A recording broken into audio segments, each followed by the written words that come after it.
But it all begins with our present condition of heart. It begins with where we are in our understanding of personal or relational. 그래서 그것이 지금 우리의 그 현재 상황과 우리의 현재의 상태와 관련이 있고 또 그 현재의 어떤 그 관계와 또 관계가 있습니다. And if we are really honest about it, as we were at the retreat, then we will come to a conclusion that our hearts are not as soft and tender and sensitive towards God.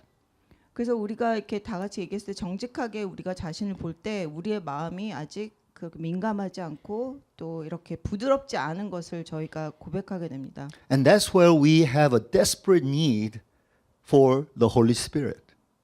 그래서 우리가 성령님이 간절하게 필요한 것입니다. Why the Holy Spirit when it has to do with heart and relationship? 우리의 마음과 관계와 관련된 것에 왜 성령님이 필요할까요? Because Holy Spirit is the closest and nearest to us than anything else in the whole wide world.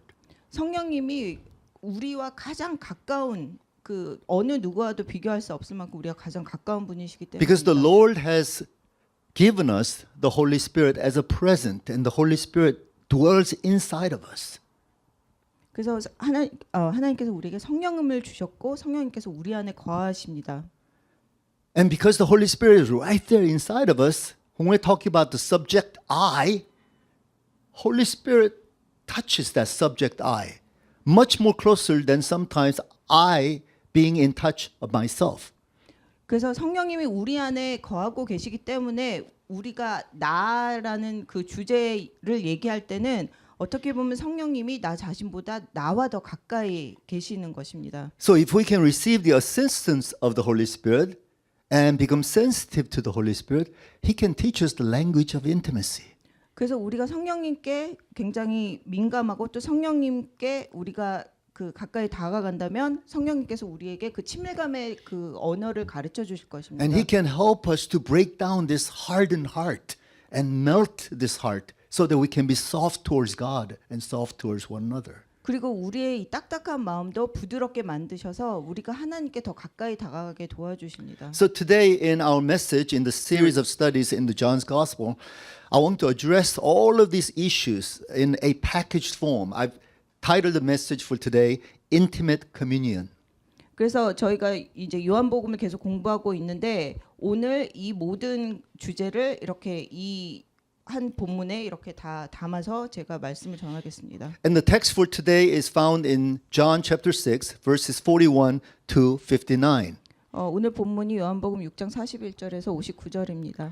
And because this is a very lengthy passage, we're not going to read the entire passage. I'm just going to take a few excerpts from this text, and I'm going to try to present a message which will be linked to the messages I delivered at the retreat.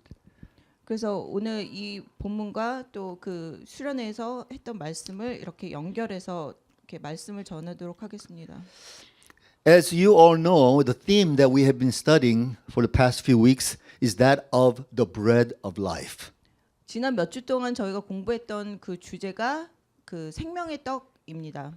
Jesus declared that he was the bread of life that actually came down from heaven. 예수님께서 내가 생명의 떡이다. 하늘에서 내려온 생명의 떡이라고 말씀하셨습니다. But today what we're going to see is the reaction of the Jews against Jesus, against what Jesus had claimed about himself. 오늘 우리가 볼 것은 그 유대인들이 예수님이 하신 말씀에 대해서 어떻게 반응했나를 보겠습니다. Throughout the Gospel of John, there are many mentioning of the term Jews.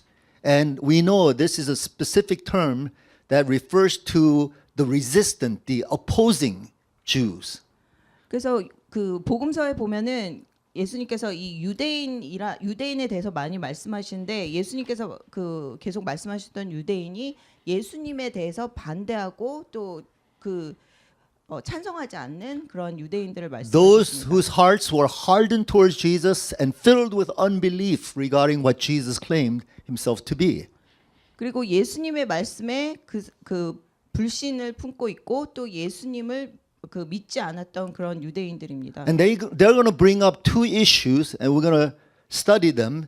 But regarding these two issues, we'll see that there are two topics that emerge that are so pronounced here, and that is the topic of divinity and humanity of Christ. 그래서 그 유대인들이 계속해서 예수님에 대해서 두 가지 문제점을 계속 얘기했는데 그 두 가지가 굉장히 그 중요한 두 가지인데 그것이 하나가 예수님의 신성과 예수님의 인성에 대한 것입니다. All of us know that Jesus Christ is none other than God who came as a human being. He is both God and man.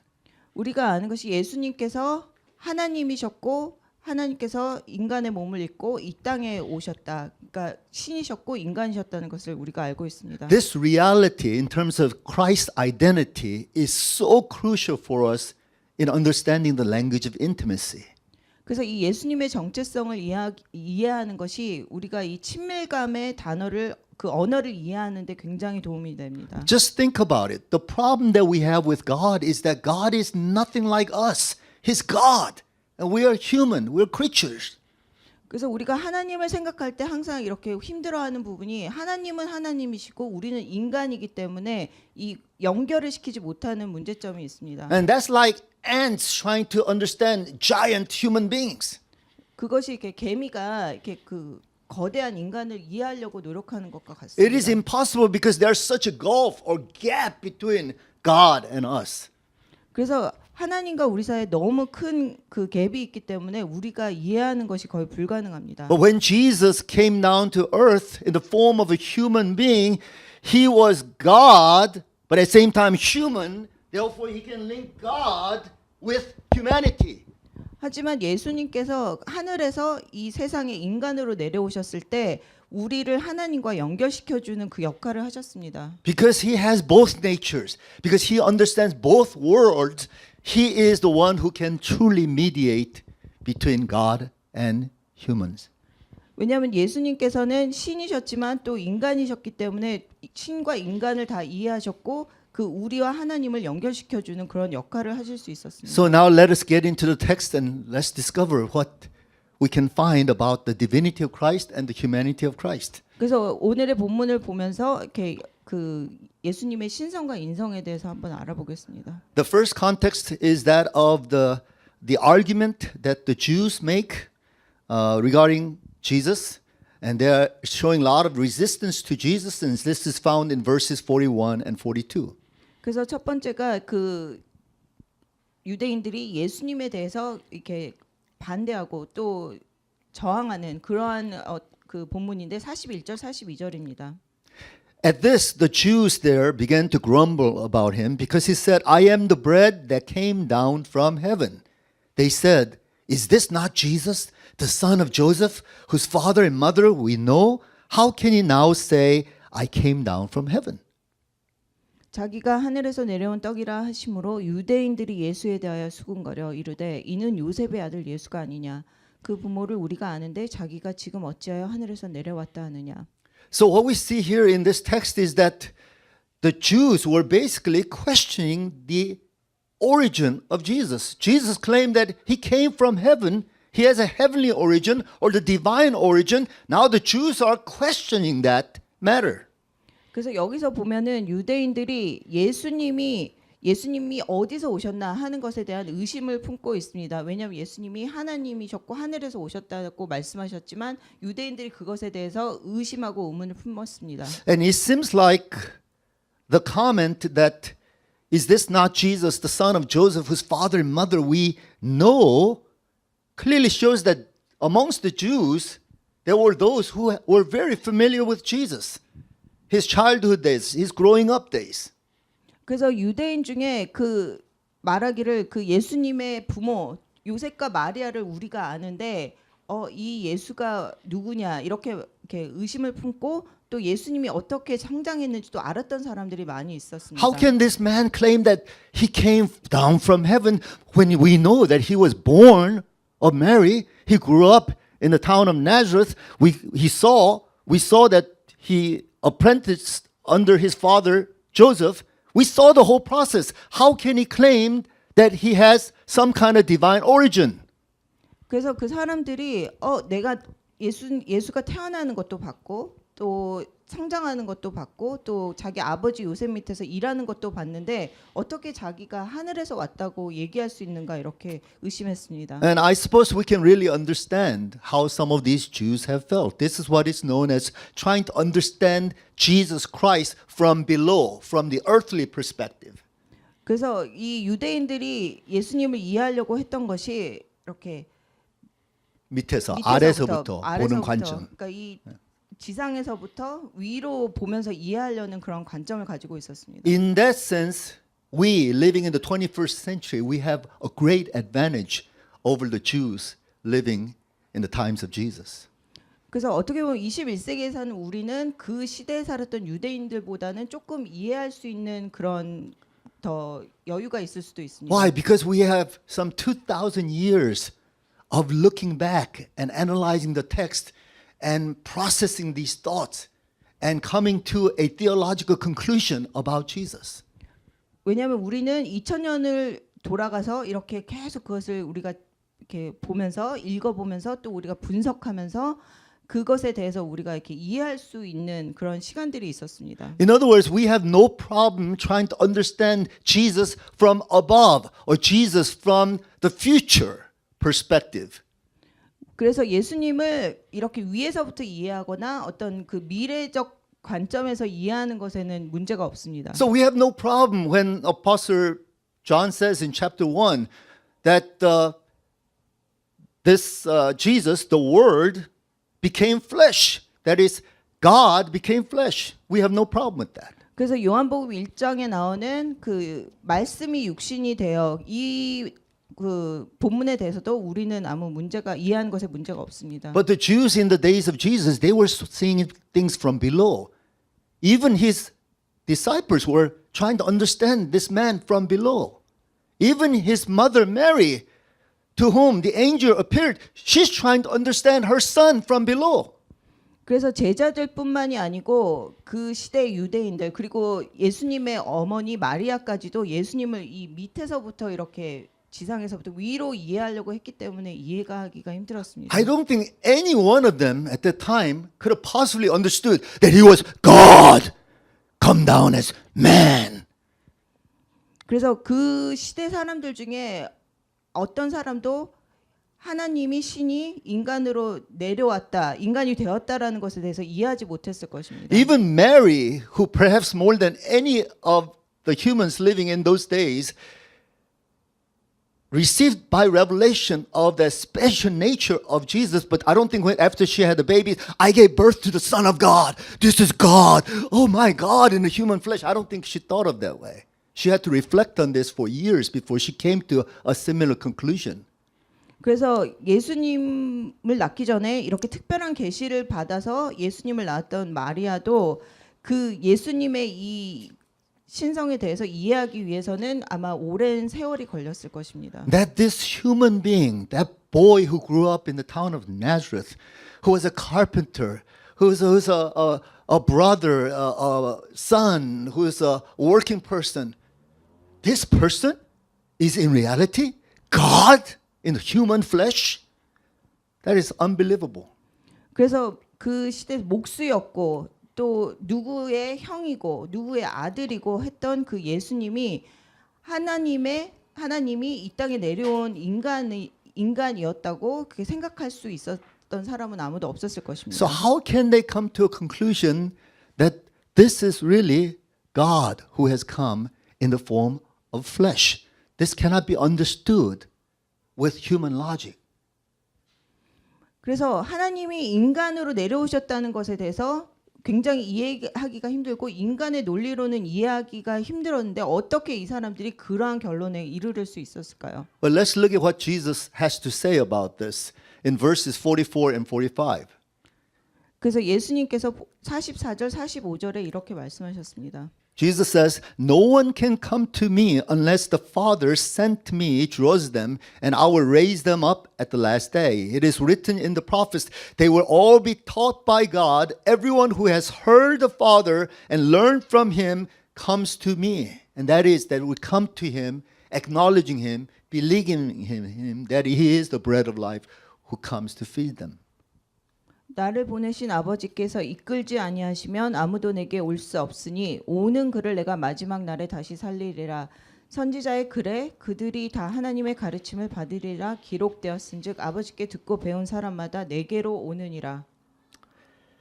So what is the lesson that we can learn from this statement of Jesus? 그래서 여기서 우리가 배울 수 있는 것이 무엇입니까? I believe that the lesson is this, that what is impossible for our human logic, impossible from our perspective to understand things, we need the assistance of the Holy Spirit. We need God helping us to be enlightened. We can't figure it out on our own. 그래서 우리가 인간의 어떤 논리나 관점으로 이해할 수 없는 것을 이해하기 위해서는 우리가 성령님의 도우심이 필요하고 하나님의 도우심이 필요합니다. There are two things here that Jesus is saying. He says this, first, the Father who sent me, he must draw them to me. 그래서 여기서 첫 번째가 하나님께서 아버지가 이끌지 아니하시면이라고 말씀하십니다. The word for draw here in Greek is literally, meaning literally dragging, like dragging of a net filled with catch of fish and dragging it towards the destination. 그래서 여기서 그 이끌다라는 그 말은 이렇게 낚시 그 그물에 물고기가 가득 찬 것을 우리가 이렇게 끌어서 막 당기는 그것을 의미합니다. And this is a picture of some kind of resistance. There's some kind of heavy weight to load, and that has to be dragged in. And it's a very difficult task. 그것은 이렇게 너무 무거운 거가 이렇게 있어서 이거를 이렇게 끌어당길 때 저항이 막 있는 그런 상황에서 이렇게 끌어당기는 거 그런 모양을 And what 의미합니다. Jesus is saying is that people coming to Jesus is kind of like that. It's very difficult because they have to drag their feet and try to convince themselves, push themselves, and have faith, have faith. It's very, very difficult, if not impossible. 그래서 예수님께 다가오는 사람들이 그렇게 물고기가 끌려오는 것처럼 그게 저항을 하면서 이렇게 끌려온다고 그렇게 말씀을 하십니다. 그러면서 예수님께서 이렇게 믿음을 가지라고 이렇게 하면서 끌어오는 그러한 모습인 것입니다. And that's why we need God, the Holy Spirit, to do that work. What we cannot do, I can't pull myself along to believe in Jesus and to give my allegiance to Jesus, but the Holy Spirit can persuade me. He can compel me. He can push me onward towards Jesus. 왜냐하면 우리가 너무 저항이 심하기 때문에 우리 스스로는 다가갈 수가 없고 성령님과 하나님이 도우심으로 우리가 이렇게 끌어당기심을 받아서 그 믿음을 가질 수 있고 또 그렇게 갈 수가 있는 것입니다. And Jesus also says they will all be taught by God. Everyone who has heard from the Father learns from him. They will receive revelation from the Lord. The Lord will coach them. Lord will guide them. Lord will give them all the necessary information to be convinced about Jesus Christ. 그리고 여기 보면 다 하나님의 가르치심을 받으리라. 그러니까 우리가 하나님께 그런 계시를 받고 하나님으로부터 오는 그런 가르침을 통해서 예수님을 이해하게 되고 예수님을 알게 된다고 그렇게 말씀하십니다. I have said a few minutes ago that we have an advantage even over the first century Christians. 그래서 아까 말씀한 것처럼 그 1세기의 그 그리스도인들에 비해서는 우리가 굉장히 더 이렇게 이익이 많이 있습니다. Because we have the sort of the hindsight. We have 2,000 years of history and the theological processing and all that the church fathers have said. These are the things that we have inherited. 왜냐하면 우리는 벌써 2000년 동안 그렇게 그 분석하고 또 신학자들이 이렇게 우리에게 얘기해주고 그런 초대교회 지도자들이 얘기해준 그러한 것들이 우리한테 있기 때문입니다. You would think with all this treasury of information that we have, all that we know, all that we can think and process about Jesus Christ, we'll come to this conclusion about Jesus, but that's not true.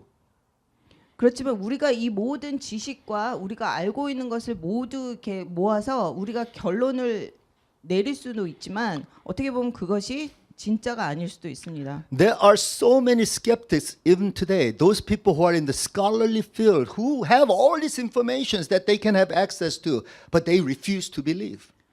그래서 이렇게 막 여러 가지 이런 그 지식을 갖고 있는 그런 학자들도 그런 모든 지식을 자기네가 갖고 있지만 그것에 대해서 믿기를 거부하는 경우가 있습니다. So I believe what Jesus is saying to the Jews applies for even today in 21st century. After all these years of enlightenment, we still need the Holy Spirit to draw us and compel us, to prompt us so that we can truly believe in Jesus Christ for what he says he is. 그래서 지금 우리처럼 혜택이 있는 사람들도 어떻게 보면은 예수님께서 이 본문에 말씀하신 것 같이 우리도 그것이 우리에게 적용되는 말씀인 것이 우리도 이 성령님께서 우리를 이렇게 이끌어 주시고 우리를 끌어당겨 주시는 것이 필요하기 때문입니다. Still in 21st century, we all need to be taught by God. We need to hear what the Father has to say, and we need to learn from him about the Son, Jesus Christ.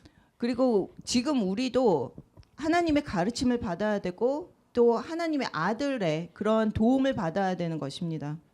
If you feel like theology is difficult, understanding about nature of Christ is difficult, the church life is difficult, the word of God, the scripture is difficult, then you need the Holy Spirit more than anything to help you.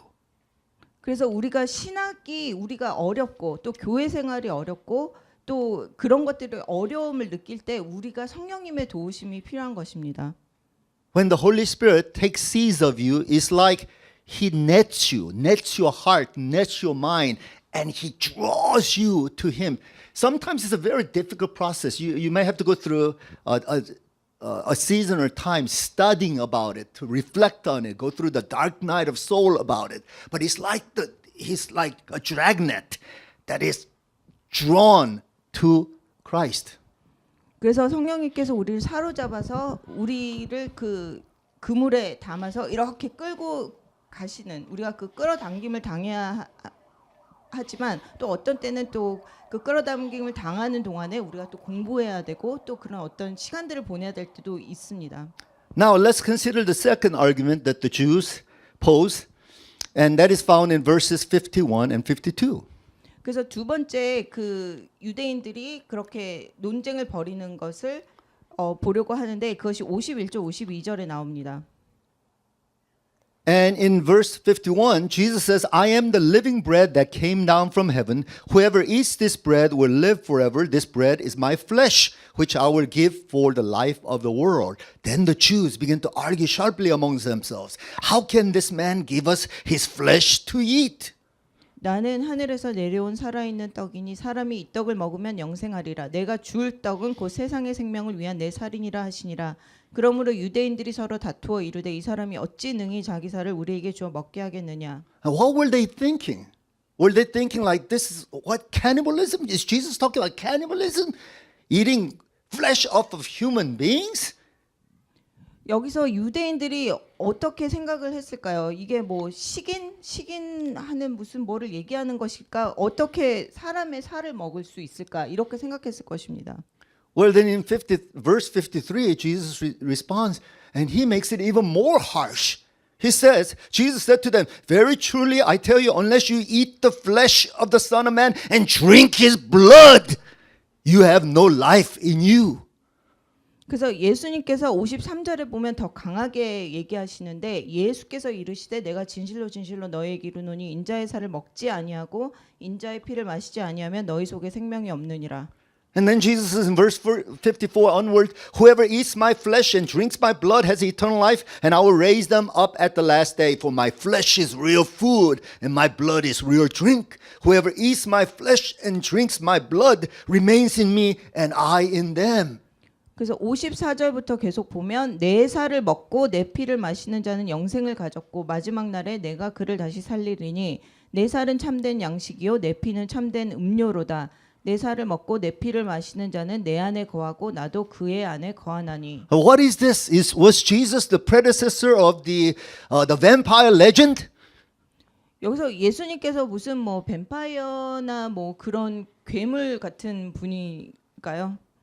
No, you have to understand from the Jewish context. You just don't eat blood. That's why we have to suck all the blood out of the meat before they would eat. 그래서 유대교 그런 전통에 따르면 피를 절대 마시지 않습니다. 그래서 제물을 드릴 때도 피를 다 빼내고 제물을 드립니다. Why? Because blood symbolizes life, and life, only God is the source of life. The blood has to be returned back to God. You cannot rob that treasury of blood from God. And that's why they refuse to eat meat soaked in blood. Like some ways that Westerners eat steak soaked with blood. 왜냐하면 유대인들에게 피는 생명을 의미했고 생명은 하나님께로부터 오는 것이기 때문에 그 생명은 그냥 온전히 하나님께 올려드려야 되는 것이었고 그래서 그 미국 사람들이 가령 뭐 스테이크 먹을 때 피가 막 이렇게 헝건하게 있는 그 미트를 먹기도 하는데 유대인들은 절대 피가 있는 고기를 먹지 않았습니다. Why did Jesus use this kind of words? What is he trying to get at? He knew that this would be misunderstood, especially by the Jews. 그 예수님이 이런 말씀을 하셨을 때 유대인들이 오해할 것이 분명했는데 왜 이런 말씀을 하셨을까요? And what kind of language is this?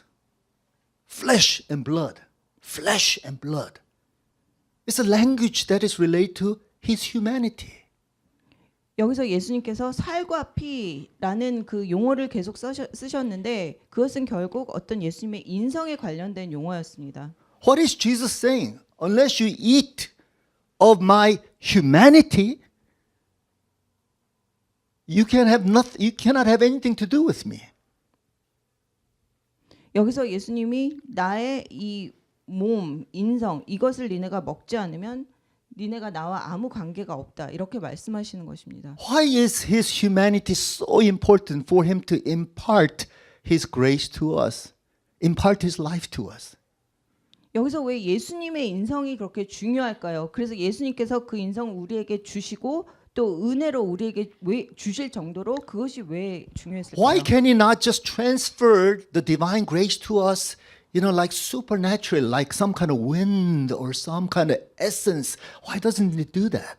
Why does he have to talk about the medium of the flesh and blood by which this is transferred to us?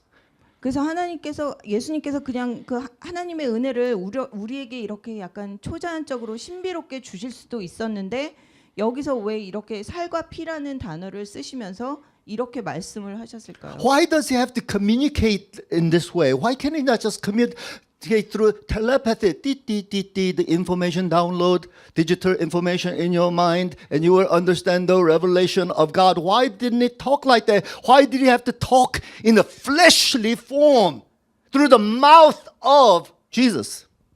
그러니까 예수님께서 이것을 그냥 이렇게 신비롭게 아니면 텔레파시 같이 우리한테 이렇게 전달을 탁탁탁탁 해주실 수도 있었겠지만 왜 이렇게 그 살과 피 이런 식으로 말씀을 하시면서 이렇게 전하셨을까요? You see, the problem that we have with God is that He's so transcendent that no words could possibly describe Him.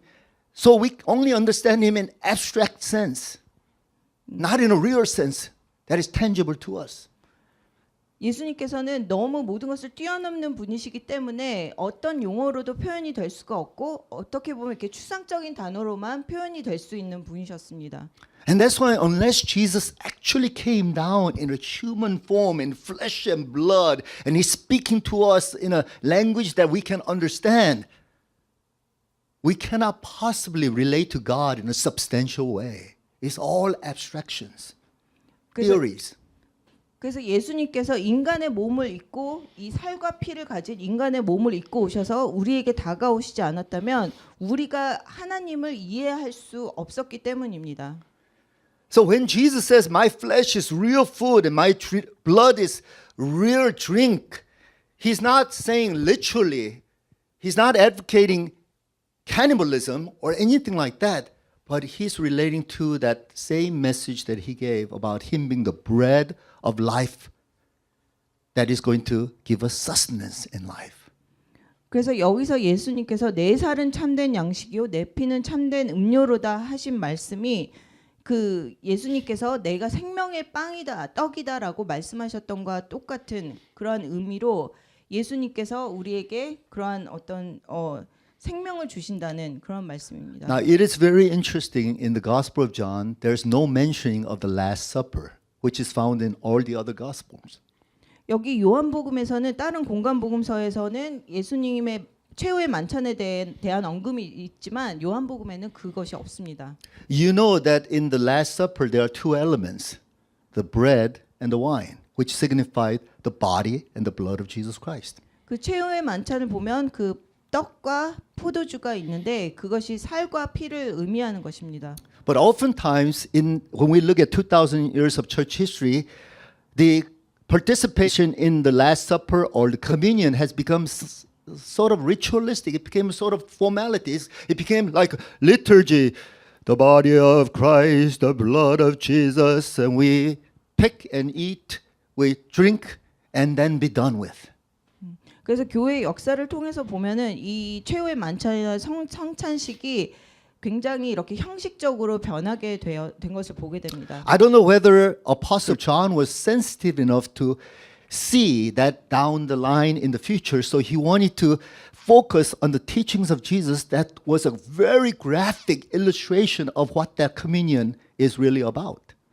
그래서 요한이 그 미래에 이런 식으로 될 것을 예측해서 그런 걸 수도 있지만 여기서는 좀 더 예수님의 어떤 그 메시지에 더 우리가 초점을 맞출 수 있게 하기 위해서 이렇게 이 그 본문을 쓴 것이라고 So he 생각합니다. remembered what Jesus said about his flesh and his blood, and that we must eat his flesh and blood. 그래서 예수님의 그 피와 살을 그 참된 양식 우리가 먹어야 되는 참된 음료라고 그렇게 표현한 것입니다. I know that we have to use our imagination for this, but just for a moment, let us pretend that we are cannibals. 그래서 지금 여러분이 좀 상상력을 발휘하셔야 되는데 여러분이 그 식인종이라고 먼저 좀 그 상상을 해보시기 바랍니다. You know, in cultural anthropology, there's a phenomenon known as cannibalism. 그래서 그 인류학을 보면은 그 식인 그런 문화가 있습니다. And do you know why they do it? We might say, wow, that's monstrous. That is horrible. That is like inhumane. But they have their reason for that. All cultures have their reasons for operating the way they operate. 그래서 여러분이 너무 그거는 잔인하고 너무 그런 일이라고 이렇게 생각할 수도 있지만 모든 문화에는 그것이 행해질 때 다 이유가 있기 때문에 그것이 행해지는 것입니다. As a matter of fact, in order to really understand this, I actually saw a movie about cannibalism. 그래서 제가 이 그 식인 문화에 대한 그 식인종에 대한 어떤 영화를 봤습니다. It was based upon true story. 진짜 있었던 일입니다. But when I saw it, it was horrible. It's all blood and gory and, like everywhere, body parts. 그것이 봤을 때는 너무 이렇게 막 피 막 이런 뭐 살 막 이런 것이 여기저기 막 튀어 있고 이래서 너무 잔인한. But I just wanted to see 것이었습니다. that, just to see some kind of analogy as to what Jesus may be saying to us. 그래서 저는 그 예수님께서 저에게 하시고자 하는 말씀이 뭐였는지를 좀 이렇게 알아보고 싶어서 그 영화를 봤습니다. I hope you will not judge my psychology based upon this, but I did it for a specific purpose of understanding what cannibalism was about. 그래서 여러분이 저의 정신 상태를 판단하지 않기를 바라면서 저는 그 어떤 식인 문화에 대한 것을 좀 이해하기 원해서 그 무비를 봤습니다. In the primitive cultures, when they catch an enemy or catch a foreign missionary, and they would skin them alive, practically, they chop their body parts into pieces, and they would start devouring that. It's not because they need proteins. 그래서 이렇게 좀 미개한 문화에서 이렇게 보면은 이렇게 식인종들이 이렇게 사람이나 뭐 선교사를 잡아서 살아있는 상태에서 이렇게 껍질을 벗기고 이렇게 몸을 이렇게 잘라서 또 그것을 이렇게 씹고 근데 그것이 그 사람들 나름대로의 어떤 이유가 있는 것입니다. What they believe is they believe that each human being has sort of the life force within them. We call it soul, but it is embedded in their body so that as they eat of their body parts, and especially the center of their body parts like the heart, they feel like their souls are contained and they're digesting their souls. 그래서 그 사람들이 믿는 것은 이 사람의 몸 안에 그 사람의 혼이 담겨 있다고 생각하기 때문에 특별히 그 사람의 심장에 그 혼이 담겨 있다고 생각하기 때문에 그 심장을 먹으면 그 사람의 혼이 이렇게 나에게 이렇게 들어온다 이렇게 생각하는 것입니다. I wonder what Jesus was thinking when he was saying to the Jews, listen, I know this sounds really grotesque.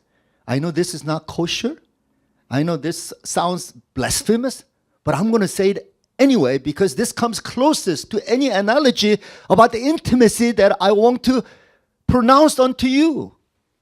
그래서 예수님이 유대인들한테 이렇게 말씀하시기 전에 이것이 유대인들에게 정결하지 않은 것이고 유대인들이 약간 이해할 수 없는 그런 것이지만 이 살과 피라는 그 말을 쓰신 것이 그것이 어떻게 보면 그 친밀감을 표현할 수 있는 가장 좋은 방법이기 때문이었습니다. In other words, in order for you to have this kind of intimate relationship that I'm talking about, then you have to relate to me as though you would take my body parts and you would swallow and chew and digest until it flows into your vein and it becomes part of your cells, it becomes part of your atoms and all the atomic particles, it becomes you. 그래서 여러분이 제가 말하는 이러한 정말 친밀한 관계를 이해하려면 여러분이 나의 이 몸의 그 부분을 이렇게 씹어서 먹고 그것이 내 몸 안으로 들어가서 여러분의 이런 모든 기관으로 그것이 전달되고 그리고 그것이 세포까지 전달 정도로 그렇게 되는 그런 과정이 어떻게 보면 친밀감을 표현하는 It seems like 과정입니다. Jesus is saying, I want to be so near you that that's the only way I can describe it. I'm flowing in your vein. I'm residing in your cells. I'm at the basic bottom ground of your very being. That's how close I am with you. If you would continue to abide in me like this. 그래서 예수님께서 너희가 내 안에 거하고 나와 친밀한 관계 그것을 가지기 위해서는 그것이 내가 너의 그 모든 그런 핏줄과 세포와 그 모든 것에 내가 그 안에 흐르는 것이다 이렇게 말씀하시는 것입니다. So next time we have a communion service, let us not just go through the ritual of like a little piece and thank you, Lord, bless you, and a little cup and just drink and be done with. Think about that. What is really going on when I have that bread, when I have that grape juice, and I'm chewing, I'm swallowing, I'm digesting? What am I doing? I want it to go down into the deepest of my entire system, my very being. I want him to practically just possess me and take over my life. Isn't that what I'm saying? 그래서 여러분이 다음에 성찬식을 하실 때는 그냥 형식적으로 빵을 받고 또 포도주를 마시고 그렇게 하지 마시고 여러분이 빵을 먹고 포도주를 마셨을 때 그것이 어떻게 예수님이 우리 안에 얼마나 깊숙이 이렇게 거하시는가 그 부분에 대해서 생각해 보면서 성찬식에 참여하기를 바랍니다. I want to give you a final word about intimacy. A lot of people understand intimacy in a shallow and sort of a sugary way, like, oh yes, intimacy. You know, they like to sugarcoat intimacy. 그래서 보통 사람들이 이런 어떤 친밀감이라는 얘기를 할 때 굉장히 이렇게 그 좁은 관점으로 아니면 이렇게 너무 이렇게 좋아 이런 약간 그 스윗한 그런 느낌으로만 이렇게 약간 얘기할 때가 있습니다. But Jesus didn't talk like that. He did it in the most gutsy way. He talked in terms of flesh and blood.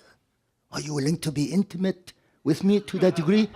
Are you willing to drink my blood, eat the flesh off of my bones? Are you willing to do that? And I believe he's also referring to the cross. Are you willing to be that close to me that you're willing to bear the cross like the way I have bared the cross? 하지만 예수님께서 그 친밀감을 얘기하실 때는 굉장히 강하게 그리고 그렇게 말씀하신 것입니다. 너희가 내 살을 먹고 내 피를 마실 수 있느냐 이런 식으로 강하게 말씀하셨고 또 예수님의 어떤 그 십자가에 대해서도 말씀하시는 것이었고 그 십자가의 그 고난에 함께 동참할 수 있냐 그런 부분까지 말씀하시는 것이었습니다. I really appreciate Jesus' words.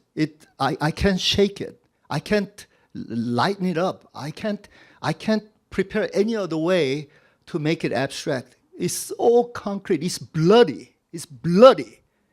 It's a bloody gospel. 그래서 예수님께서 여기서 말씀하신 것이 그냥 추상적인 것이 아니고 굉장히 확실하고 굉장히 이렇게 어떤 그 피 흘리는 정말 그러한 복음에 대해서 말씀하시는 것이었습니다. So I realized that if I'm going to somehow compensate my love, His love for me, by showing my love to Him, I have to also be willing to bleed for the Lord. 그래서 제가 예수님께서 저에게 보여주신 그 사랑에 보답하기 위해서는 어떤 저도 같이 피를 흘리는 그런 것도 있어야 된다고 I have to be 생각합니다. willing to take the flesh off of my bones and lay it at the altar of God. 그리고 내 살을 떼어서 그 하나님 예수님의 십자가 앞에 또 내려놔야 되는 것입니다. Because that's the way Jesus was willing to do. This is what he's saying here in this text. 그것이 예수님이 우리를 위해서 하신 일이셨고 이 본문에서 또 말씀하시는 것입니다. Because how can he offer his body to us and blood to us unless he sacrifices them for us? 그리고 예수님께서 그 살과 피를 우리를 위해서 희생하지 않으셨다면 어떻게 우리에게 주실 수 있었을까요? So the other side of intimacy is sacrifice and suffering. 그래서 친밀감의 또 다른 그 면은 그 희생과 또 고난인 것입니다. I think we need to deeply meditate on this topic of intimacy. How willing are we to love the Lord and be drawn near to the Lord? Are we willing to bear the cross like the way he bore the cross for us? 그래서 우리가 다시 한번 이 친밀감이라는 이것에 대해서 다시 한번 깊이 생각하면서 우리가 어떻게 하면 하나님께 더 가까이 다가갈 수 있고 우리가 또 그러한 어떤 고난과 희생까지도 다 받아들일 것인가 그것에 대해서 생각해 봐야 하는 Let us 것입니다. pray. Heavenly Father, we have received a heavy dosage of a word from your Son, Jesus Christ, who says, "My flesh is real food and my blood real drink.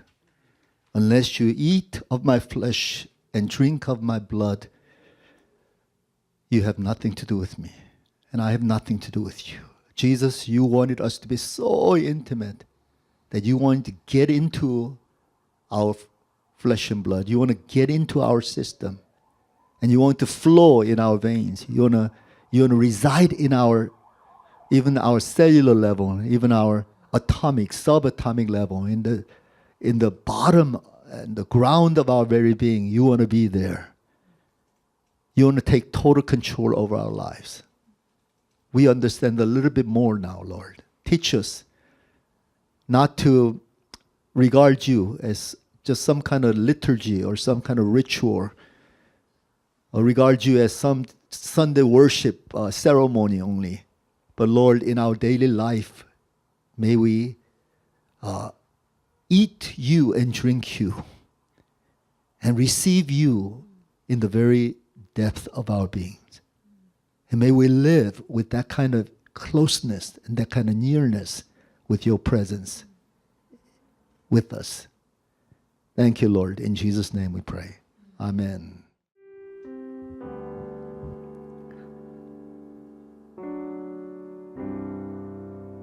Let us all throughout this week continue to think about the key words: heart, relationship, intimacy, the Holy Spirit, and now through this lesson, the flesh and blood of Jesus Christ. How closely Jesus wants to come and approach us. He said, "I want to be in you. I want you to be in me. We're in it together at the deepest level of relationship, intimacy." So we thank the Lord for this gutsy language of flesh and blood, so raw and so graphic, so bloody. But this is what we need today in modern Christianity, Lord. Everything has become so digitalized and clean and sophisticated. We need some raw meat and blood. Let it flow, Lord. Let the blood of Jesus flow and trickle down our veins, that we can feel it, Lord.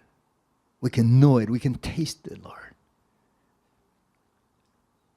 Teach us this very deep and profound spiritual language, which is ironically found in the humanity of Christ. Teach us what it's about and set us free from any illusion, any abstract notions that's not real for us in this concrete reality of life. So now may the Lord bless you and keep you. May the Lord make his face to shine upon you and be gracious unto you. May the Lord turn his countenance towards you and radiate in all his glory, beauty, wisdom, and love. And may you go forth and shine forth the real image of the Lord Jesus Christ unto others. In the name of the Father, Son, and the Holy Spirit, amen.